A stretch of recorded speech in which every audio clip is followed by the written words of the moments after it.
Hello friends, ఈరోజు నేను మన గార్డెన్లో ఉన్న ఎల్లో కలర్ రోజుని చూపిస్తున్నాను. ఇదిగోండి ఫ్రెండ్స్, 1 వీక్ బ్యాక్ చెప్పాను కదా నేను మొగ్గగా ఉంది. అది ఓపెన్ అయ్యాక నేను మీ అందరికీ చూపిస్తానని.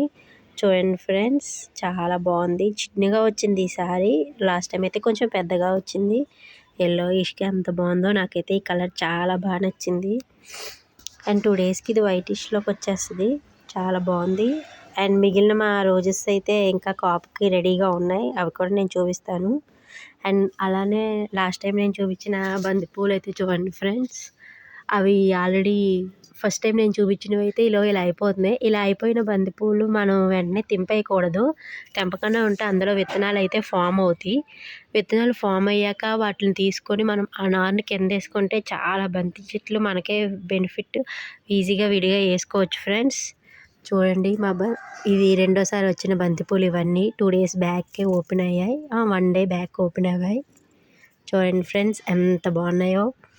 అండ్ అలానే మన ఉల్లి మొక్కను చూపించారు కదా, అదైతే కొంచెం గ్రో అయ్యింది. ఇదిగోండి ఫ్రెండ్స్. Okay friends, bye.